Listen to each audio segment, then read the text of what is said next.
Rev it up and welcome to Cars Yeah, show number 2142. Today we're at Laguna Seca at the Rolex Monterey Historic Races. Buckle up.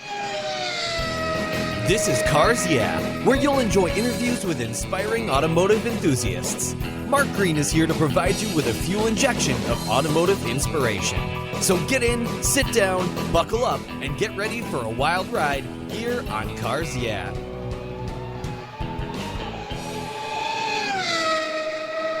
Hello, inspiring automotive enthusiasts, and welcome to Cars Yeah. Today I'm in Laguna Seca. That's right, the racetrack, with a very special guest who's come all the way over the pond to have some fun over here, Andy Prill. Andy, welcome to Cars Yeah. Do you have it in gear, and are you ready to release the clutch?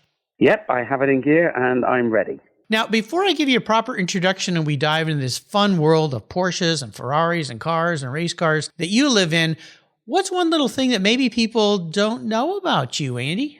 Oh, so many. That as we're on a car show, I'm obviously synonymous with Porsches and my involvement of racing them and working on them. But one of my passions is pre-war Roche Talbot. Oh, George Roche was a interesting engineer, very, very much in the sort of same vein as Ferdinand Porsche. He made some really good racing cars and road cars pre-war. And I like them for the same reason as I like Porsches. They're very effective, but the engineering is pretty simple, but extremely well executed. And he had a lot of success. Obviously not as well known as many other makes, but they're wonderful cars. They're great to drive. I've had the pleasure of racing them and doing various events in them. And I think people will find that as a bit of a surprise. So there you go. yeah, I think so. You don't see many of those. I've seen a few at the historic races and Monterey and Quail and Pebble and some of those where they show up, but very unique cars for sure. So anybody listening out there might want to look that up and learn a little bit about the history of those things. So yeah, very fun. I'm not surprised, Andy. You love to play with old cars, and that one is definitely unique. Well, let me give you a proper introduction. Andy Prill is the owner and proprietor of Prill Porsche Classics, a company that he started in 1994. He has over 35 years experience working with classic and collector cars and motorcycles. He and his team have worked primarily on Porsches, and in recent years, they've begun working on Ferraris. They've gone down the Italian path. Very cool. They are active in all Porsche and Ferrari activities, including racing, inspecting, collector sales, acquisitions, valuations, market analysis, inspections, and consultancy. Their clients are from around the globe. He was on the board of the International Guild of Specialist Engineers and on the selection committee for Rennsport 6 at Laguna Seca in 2018. I understand they're coming back to Laguna Seca for the next Rennsport. I will be there. Andy has been involved in motor racing, worked for Elf Oil, various Le Mans 24-hour teams, and has attended every large historic race event in the world. We'll be back in just a moment to learn more about Andy, his team, and his business, but first a word from our sponsors, so please give them a little listen. Buckle up. We'll be right back. We're at Laguna Seca.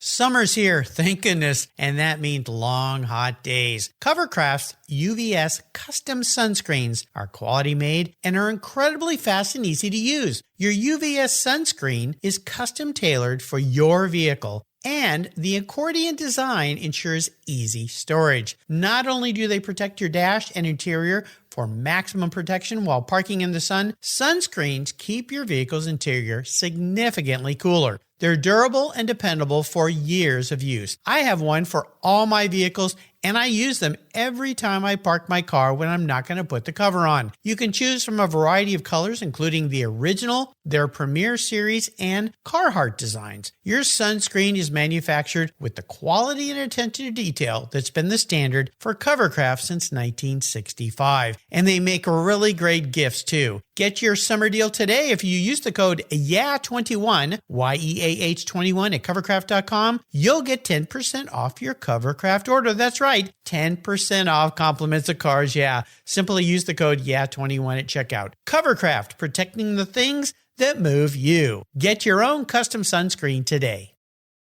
Most people don't think about their collector car insurance until their annual premium becomes due. Well, why wait and see if there are better options for your beloved rides? I didn't. Did you know if you change carriers before your policy runs out, your insurance company has to refund you the unearned portion of your policy premium. I did my homework, I shopped around, and I found American Collectors Insurance. They've been protecting collector vehicles since 1976. I encourage you to call my friends at American Collectors Insurance. Ask them about their agreed value policy. And if your collector vehicle is on your regular auto policy, you will be shocked at the savings, not to mention the assurance, should something bad happen to your ride, that you'll get what your vehicle is actually worth. Give them a call today for a quote at 866-ACI-YEAH. That's 866-224-9324. Tell them you're a friend of Mark Green at Cars Yeah! American Collectors Insurance. Classic car insurance designed by collectors for collectors. Automotive enthusiasts just like you and me. That's American Collectors Insurance. Give them a call today.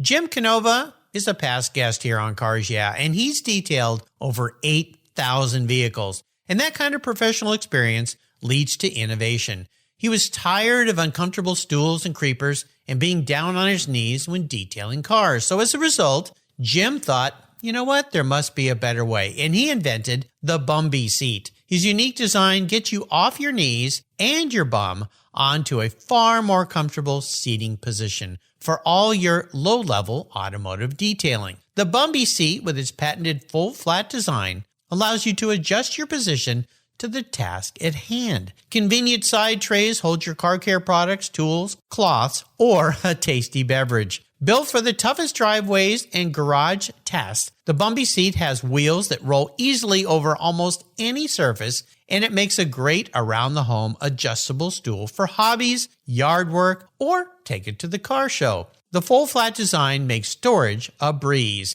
Jim has launched an Indiegogo fundraiser, and you can get in on the start of what's sure to be an industry favorite. Go to Indiegogo.com and type in Bumby seat, that's Bumbee seat, to be one of the first in line to start improving your automotive detailing experience today. That's Bumby seat on the Indiegogo.com website. And while you're there, check out the two special offers just for you Cars Yeah! listeners. Great discounts on your Bumby seat. So Andy, we are back. So let's dive a little deeper into the corner, something you're very familiar with, racetracks and so forth. How did you get into this business? What was your background? And we'll get into your business in particular in a moment, but I'm more curious right now about your background and how you got into this, because you've been involved in cars and racing and old stuff for a long time. Yeah, my father was an engineer, and I was always fascinated by, his stories and the challenges of his career. Sadly, he died when I was 13, so sort of left a bit of a vacuum in my life. But before then, I was lucky enough to be messing around with motorcycles and got into motorcycles, trial riding and motocross. And luckily, a friend's father took me under his wing, and that enabled me to carry on with that. And it's something I do to this day. I'm still an avid competitor in motorcycle trials. But the foundations were laid, and I guess my destiny at that point was cast. I didn't do particularly well at school. I wasn't particularly a bad student, but it wasn't a good school, and I played my own role in that as well. But luckily, I managed to get a mechanical engineering apprenticeship, and it was in a very large factory where I was put through college and worked with inspirational engineers. And some of them I still know to this day, over 45 years later. That was good because some of those guys that I worked with had previously worked in the Royal Enfield motorcycle factory when it was at Bradford and Avon, Wiltshire, which is where I was born, actually. And the foundations that were laid there and then carried me through to this day. They've never changed. And some of the, an indentured engineering apprenticeship in those days was quite tough. You had to learn all the basic craft skills before you did anything else. And I did what was called a 4-year plus a year improving. And it was a great experience. If you imagine a factory of 2,200 employees, and 2,000 of those 2,200 employees worked on a machine of some sort that we maintained, repaired. You can imagine it was a breadth of very valuable experience, learning about all the various mechanisms, materials, designs.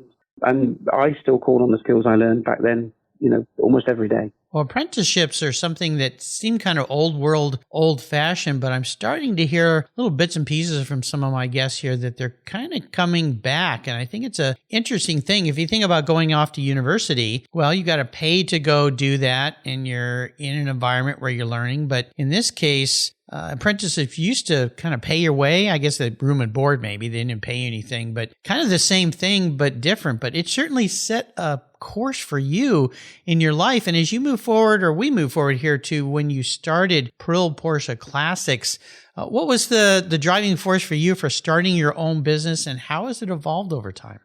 Well, I had a busy career. I left engineering because in the late 70s, there was, to me, it didn't look like there was much of a future. We had power cuts and people were on strike and we weren't particularly valued.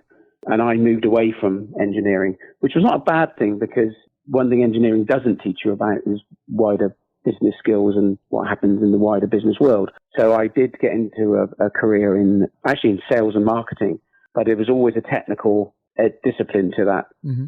So I was able to combine my skills and learn and gain experience. It enabled me, I finally earned enough money to start thinking about maybe owning a classic car of my own. And the friend took me to one of the very early editions of the Silverstone Classic. The Porsche Club of Great Britain were there with a big display of cars in front of a wagon, and it was very nice. We got to all the people, and there was one car that I looked at that fascinated me, and it was an immaculate original Porsche 912. And I just fell in love. I loved that little car. I thought, wow, I'm going to vow to own one of those things. A couple of years later, I did. Made all the mistakes. I had my beer goggles on and bought a car that my friend famously reminds me constantly that you said, oh, it only needs a clean and new carpet. Right. Well, you know the story. Oh, yeah. It turned out that the purchase price was a down payment on the restoration. Yep. I had a busy and quite stressful job at the time, but it was an outlet. So every spare moment I had, I restored that car. Every nut and bolt. I originally thought I would be farming out certain bits, and I went to various experts who I read about in Porsche magazines, and frankly, I was underwhelmed. I felt a bit taken for granted. I didn't really have much confidence in what they said, even though I said to them, look, before we start, I am an engineer. And I ended up doing everything. But the only thing I didn't do was paint the car. I stripped the body. I did the metal work. It was a great learning experience. All it did really was cement my enthusiasm for Porsche as an automobile manufacturer. I just loved the way that thing was put together. I'd worked on various British cars before then with friends and things. Always felt they were a little bit overcomplicated and not particularly well manufactured, and some of the designs a bit, were a bit compromised.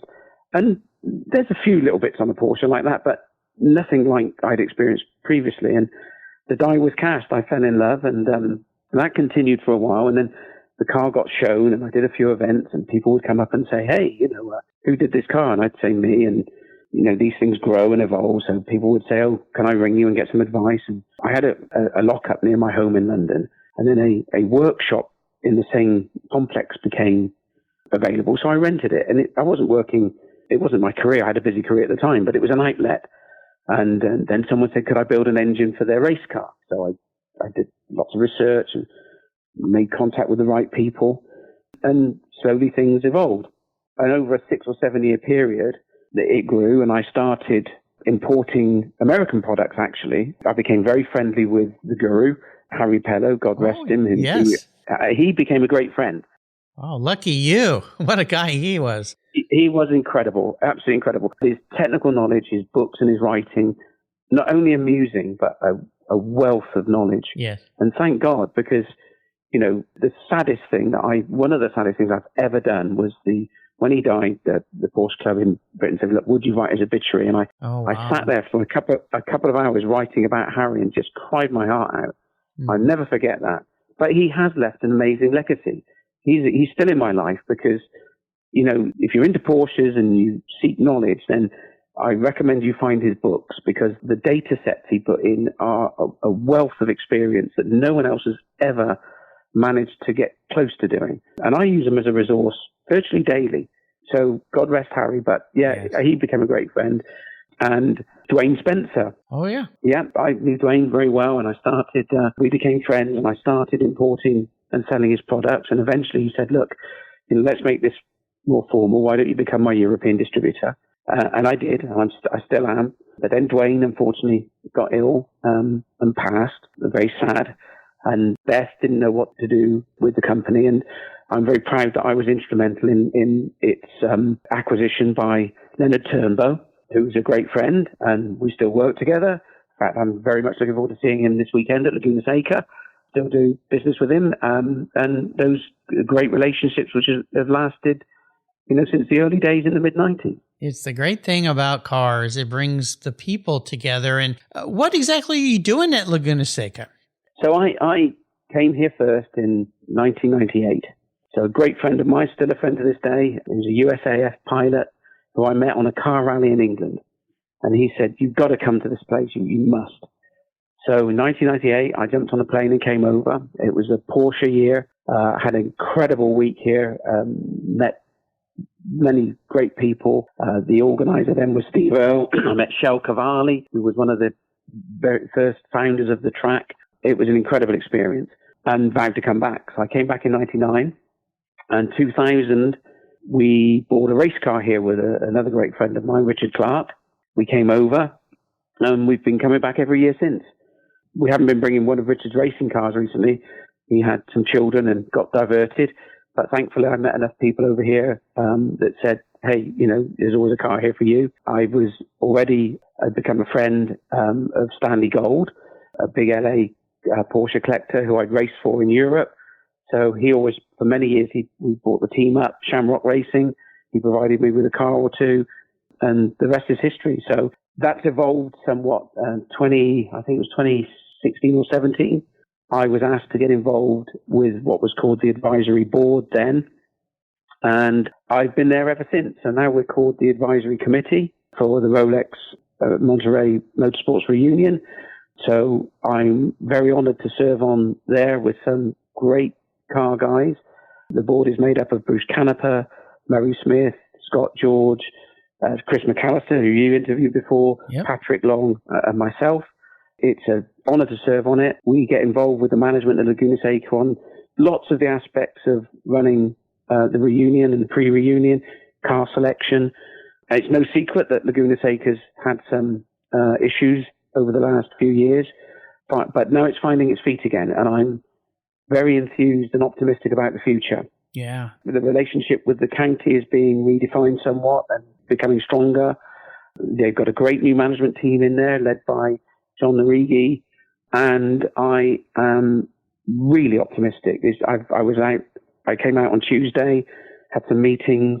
I was out at the track all day yesterday, and I'll be there today. And there's a new buzz about the place. We've reorganized lots of things, many departures this year in the way the event is run too. So I'm honored to be involved with it, and it's my favorite short circuit in the track. So the opportunity to put something back in is good, and I really enjoy it. Well, that's very cool. Yeah, almost all those guys you mentioned have been guests on the show here. So what's happening this week? They've moved the races back starting Wednesday instead of Thursday, 4 days of historic races, kind of freeing up Sunday. And we're going to talk about that in a second for folks to head over to the Pebble Beach Concours, which is great because there's always that, where do I go that day? I mean, you can't do it all, but what are you most looking forward to with the historic races this week? Because one of the things they're featuring are historic racers from the Le Mans 24-hour, right?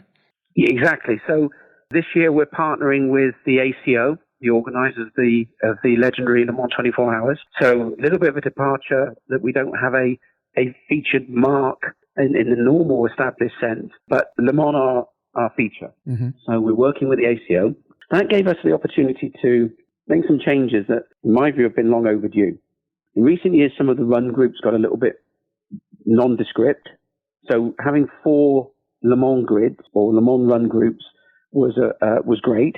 So there we've got 4 Le Mans race groups, which will take you through the whole 100 years of Le Mans history from 23 virtually up to date. So you'll be able to see all the cars that raced over all the years of different types. So those groups are exclusive for cars of a type that raced at Le Mans in period, or actual cars that raced at Le Mans in period. That then gave us the opportunity to look at other groups.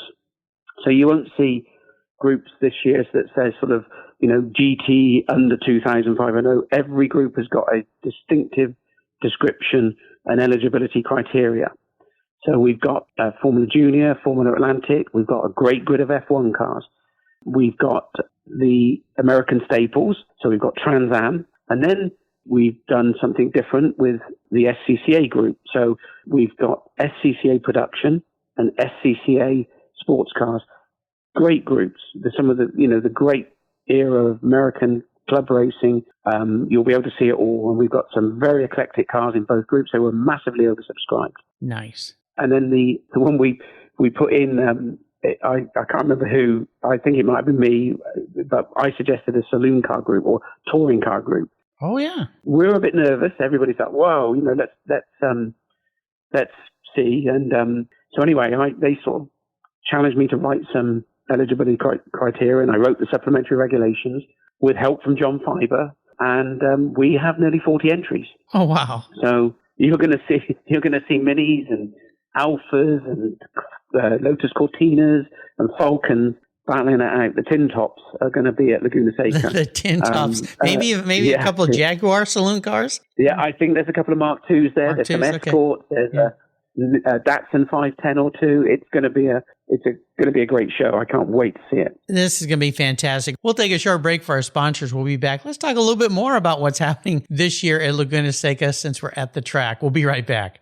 You listeners know I've been into car care my entire life. I am so excited to team up with AutoGeek in 2022. AutoGeek.net has been a leading source of auto detailing products, accessories, and expert knowledge for more than 20 years. What started in 1997 as a mail-order catalog company has grown into a multi-website based e-commerce store that they are today. With a large online presence on its own website featuring close to 100 different brands, AutoGeek has grown to be the largest car care retailer in the country. AutoGeek's wholesale program serves accounts in over 30 countries, and its retail sector ships worldwide. Go to AutoGeek.net for the best product selection on the internet today and their stellar technical support. AutoGeek.net. It's where I go for all my detailing needs. That's AutoGeek.net.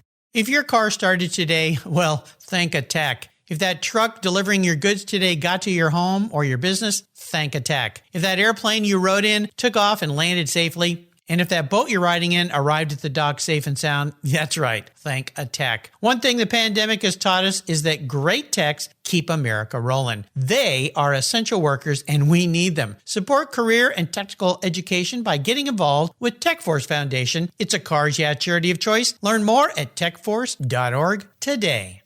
Linkage. It's a new quarterly publication and website that covers the automotive market, driving, restoring, collecting, and discovering your passion for motor vehicles. Linkage is about experiences, opinions, and values. Linkage is an actual informed, reasoned opinion based on first-hand experiences. A talented linkage team covers the automotive world, the people who share your passion and mine, smart, considered, rational, and experienced opinions, ones you can learn from and grow. That includes our passion that drives auctions and the collector car market. So come with me and join us on this journey. And be sure to use the code CARSYEAH when you subscribe, and they'll give you $10 off. Boom! Linkage, geared for the automotive life. Subscribe today at linkagemag.com. So we're back. So challenges. I always ask my guests about challenges. When you think about your career, you think about what's happening at the racetrack, you think about vintage racing, whatever you want to talk about, something that maybe has been a big challenge, but more importantly, what is the lesson learned with what you encountered and how you overcame that? Oh, there's been a lot of challenges over the years. Yeah. If you work on classic cars, you can bet you're gonna meet some fundamental and large challenges. It's interesting because, you know, from the outside looking in, we work in a great industry, but to everybody else, it's all glamour. Let me assure you, it's not. Yes, yeah. So, you know, you're managing customer expectations, whether that's a guy who's got a $30,000, 356, or a guy who's got a $30 million Ferrari. they all have expectations. Now, do they have 30,000 356s anymore? Because if they do, let me know. I always wanted one of those, but they become unobtainium. You occasionally see a $30,000 one, but it will be a mess, a big project that will require another 100 to get it on the road. Like that 912 you bought. Yeah, exactly. But however wealthy your client is or not, they have expectations, and you've got to manage those expectations. And then you throw in the fact that very often that cars have been misdescribed by the seller. So you're starting on the back foot and trying to say to these people, look, you haven't quite got what you thought you've got, but we can make it into what you want. And it's a question of managing that process. That's always a challenge, let alone the technical challenges that we meet these days. You have to overcome this every single day. In the UK now, we've had Brexit. We've got the legacy of the pandemic, which is still very much evident in my world every day. Mm-hmm. Previously, suppliers that we relied on have disappeared.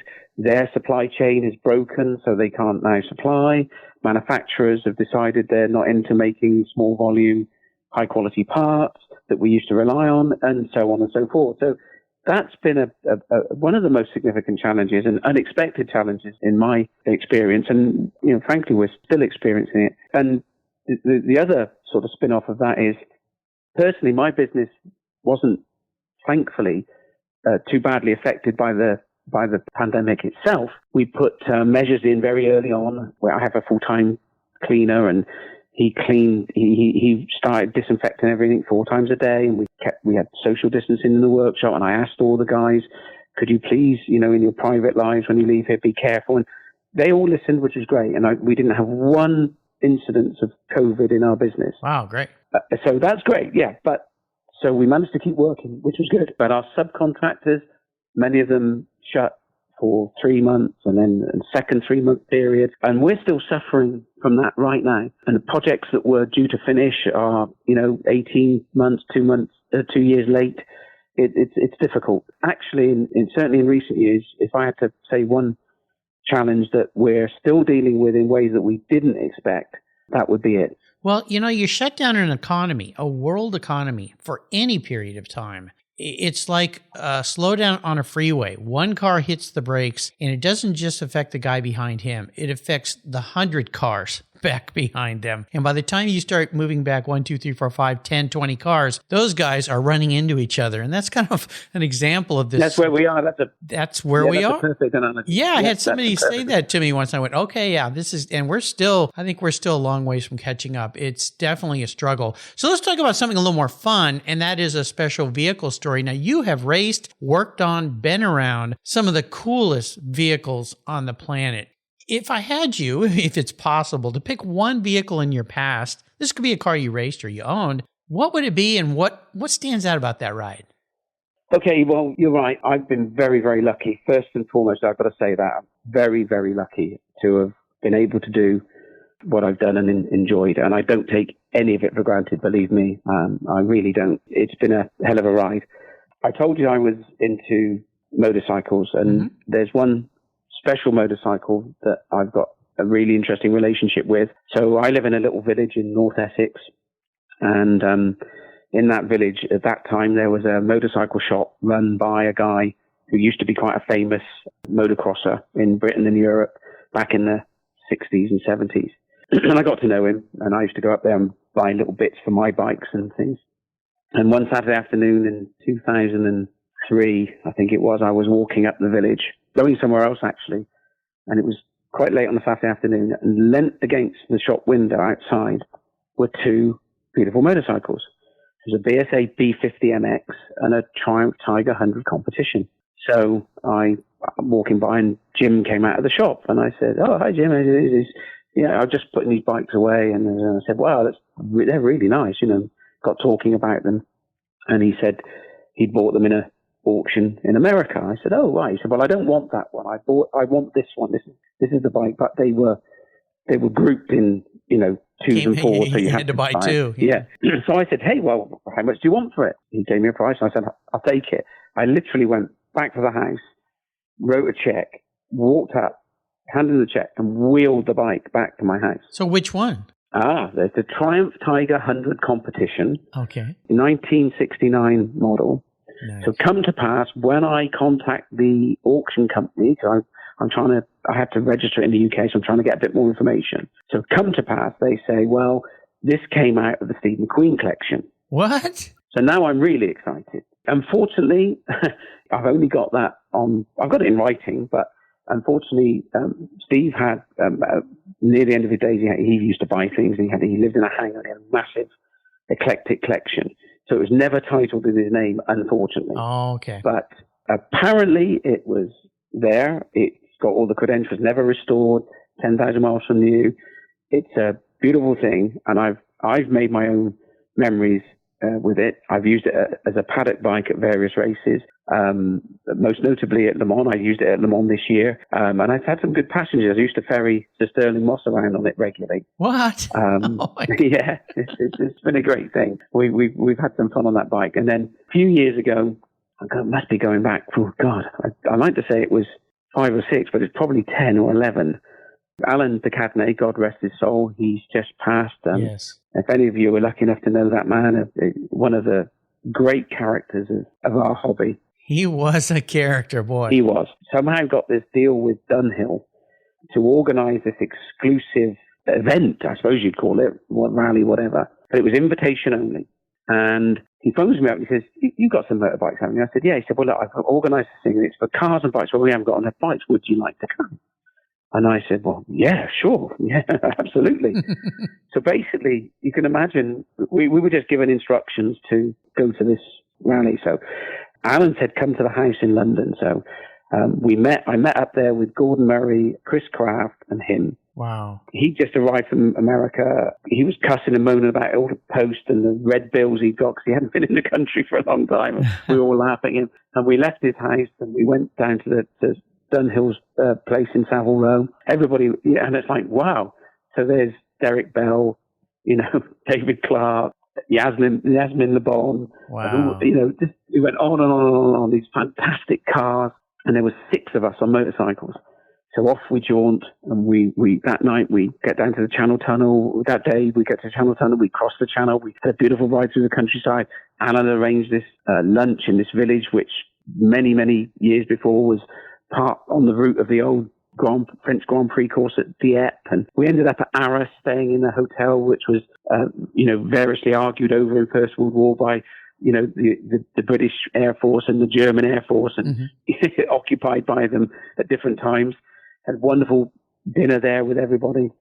And then we rode off to Paris the next day and stayed at the Ritz, had dinner at the British Embassy, all on this bike. Wow. It's a beautiful bike. And, Andy, you really need to pick some better friends to hang out with, though. I mean, that group of... My gosh, you must have pinched yourself with that group. But the Tiger competition is such an elegant, beautiful little bike. And they also made a 500 version of that, didn't they? This is the 500. Oh, the 500. Okay, I thought you said 100. Okay, 500. No, even better. It's a 500. Okay, big boy. It's a beautiful thing. Yeah. Yeah, for sure. So I'll show you some pictures of it. It's a great thing. That memory of that event, the things we did, going to the chateaus and seeing Gordon Murray had the prototype McLaren F1. Oof. And I remember they at one chateau, they made him sort of park it on this gravel bit which was raised, and he opened the back, and I took a picture. Those days we didn't have digital cameras on our phones, but I took this picture with my camera of the heat haze coming out and sort of making blurring the front of this beautiful French chateau, and Gordon stood in the background. Brilliant photograph. Fantastic memory of a great trip. It only happened once. Yeah, I think when Alan get Dunhill the bill, they ran a mile, but yeah, it was a great event, and no doubt for them for doing it. I always ask about great books, and you were involved in the writing of the book Better Than Gold, Investing in Historic Cars. Is that book available still? I think it's out of print. There were 2 editions, and funny enough, I was speaking to the instigator of that book, Dietrich Hatlapper, just a few weeks ago. I think it's probably time to redo it. If you think of the journey of the classic car scene, just in the last 10 or 12 years, where we've seen big cars changes. Yeah, massive. We've seen cars go from a hobby to an asset class, to an investment vehicle. The growth in event participation is phenomenal. Mm-hmm. And all of that is having an impact on the scene, as is the world economy. I think the jury's out on what will happen next, but I'm confident. I think they'll, as inflation rises, people will look to move money investments into physical investments, and some of that will go into our world, which will be great. Yeah, I agree. But maybe it does need to be revisited. There's a hell of a lot happened since the last edition was published. Oh yeah, and it's good if you can get hold of a copy. It's not casual reading, but it's in various chapters, and which gives the reader an opportunity to look at good advice from many contributors. I'm very proud that I was able to contribute, but there's a massive list of contributors in there, and you can learn and benefit from all of us on how best to buy and things to look out for, market indices. I think they're interesting books, but yeah, probably time we did another one. Well, I think so. Yeah, especially even in the last 2 years since the COVID pandemic, massive changes. And I always say capital goes where capital grows. And that's one place that it's going. And plus, you've got these millennials now that have money. They're finally making a good living, and they can go buy a toy and invest in something or buy their dream. Back when they were a kid in the 80s. God, a kid in the 80s. I was an adult in the 80s. I think I'm getting old, Andy. Pretty cool. We're all getting old. I know. Well, that's a good thing. It beats the alternative. So I always ask my guests or suggest that I could enable them to go on the ultimate drive. I'm going to twist this up since we're at Laguna Seca this week. If you could pick any car in the paddock and take it out on the track at Laguna Seca, which car would it be and why? Oh, my God. I prepared for this, but now you've twisted it and I'm not prepared. I know, but you're a guy who would know how to answer this with all your credibility. So it's not like just asking somebody walking through the paddock which one looks pretty. You know about these cars. So if you give this a moment of thought with the incredible, especially the Le Mans cars that are there, there's some cool stuff to pick from. There is. We were loading in yesterday and the paddock was only half full, and I was aghast at the quality and the range of stuff we've got there this year. It is incredible. So off the bat, I'll tell you, it would be one of the Porsche RS Spiders. Nice. So a bit modern for me, I know, but a car that's always fascinated me. I love that car. I watched them at Le Mans. I've watched them in the World Series, in the World Endurance Championship. What an amazing piece of engineering from a great era of the open top Le Mans cars. Still relatively analog compared to the cars of today, but what a machine. So yeah, it will be one of those. I'd love to get that car out on track, and the noise, the look, and imagine one of those around Laguna. I mean, just incredible. Well, I believe it's Gooding and Company's got one for sale this week. Yeah, and we've got two at the track. We've got one actually racing. We've got one in the Le Mans Heritage Display. Yeah. There you go.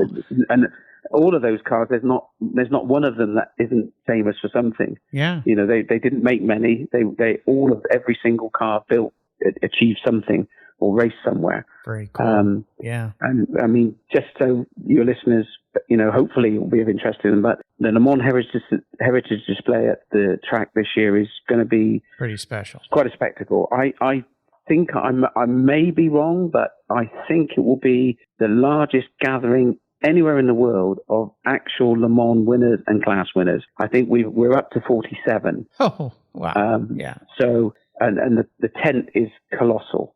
That's going to be a real sight to behold. One of the great features of what I believe is going to be a seminal year for the historics. Yeah, well, I'll get my big checkbook out to get you that car, because those things, oh my gosh, they're going to be pricey. Andy, this has been great fun being at the track and talking about the historic races this week. I mean, all the great things with Car Week here are fantastic. Could you leave us with maybe a word of inspiration, a success quote, or a mantra that has meaning for you? Yeah, someone once said to me, it was a challenging time in my life, and basically said, just remember, you're only going to get out what you put in. And it's been hard work sometimes, but do you know what? It's always paid back. So I can't remember exactly who it was, but I've led my life. I encourage my staff as well. A job. Someone most famously said, the best thing you should appreciate about your job is having one. Yes. The job can be so much more if you are genuinely into it and you go that extra mile. Even if it's in your own time, you'll get much more out if you put more in. So that's one I would definitely say to people. And a couple of little words of wisdom, if you like, to close this out. Two things I constantly have to say to people when they come to us, sometimes in distress because they've had a bad experience elsewhere. If it looks too good to be true, it probably is. Yeah. So but people, it's amazing how many people don't do that. Yeah. Just take your time. Time spent at the beginning will pay off in the end. So be careful. Look at the proposition carefully. And something that I see, which depresses me a lot, is people who lose money on what should be one of the more pleasurable aspects of their life in investing in and enjoying their classic. And that is, don't pay anyone up front. Anyone in this business, if someone in this business asks you for money up front, they've spent the other person's money and they're now going to spend yours, but it's not going to be on your car. Pay in stage payments for work done and completed that you can see and is tangible, but don't give people money up front. There's too much of that going on, and it kind of depresses me lately that we started on the back foot with people who've lost, in some cases, tens of thousands of dollars that they wouldn't have, and they walk away. They don't want to go legal. They don't want the hassle or the stress. And that's a negative for everybody. We've got to stop that if we can. And it starts with that bit starts with the clients. So there you are. Absolutely. It's the same around your home. Contractors and service people. Yeah, you pay for work done, not up front, because you're right. They're probably spending the money that they lost on the last one. So great advice. How can people learn more about Prill Porsche Classics? Well, we have a web presence. I'll be the first to admit our website needs updating. It's something we've neglected, but that's something I'm working on. I'm always available by telephone or email, and I'm always happy to help. That's been another abiding principle. I will help anyone. It's not contingent on you using our services or doing business with us. I don't suffer from the insecurity of thinking that, you might not use us or use the knowledge I give you or advice I give you. I'm absolutely fine with it. It's all part of the scene. It helps me too, because I get to speak to people and hear what they're experiencing, what they're thinking, which helps me keep my business up to date and in tune. So always happy to help. The emails and the phone number, email address and phone numbers on the website, and various other social media. I'll put links to all these on Andy's show notes page. And if you're fortunate enough to be out here at Laguna Seca with Andy and I at the 2022 Rolex Monterey Motorsports Reunion, look us up, come up and say hello. We'll be happy to talk with you. We're both, Andy, so fortunate to be here this week. What a week it's going to be. What a week of racing. Thank you for stopping and spending some time with me today. Can't wait for the cars to start firing up until you and I talk again, my friend. Well, I'll see you out here at the Monterey Historic Races. Thank you. Thank you so much for joining us on today's ride here at Cars Yeah. Drive on over to carsyeah.com to find show notes and inspiring automotive fun. Download your free copy of Filler Up, a fun book filled with gorgeous photographs of fuel filler fun, including quotes from more inspiring automotive enthusiasts. Download your copy today, and we'll see you next time on Cars Yeah.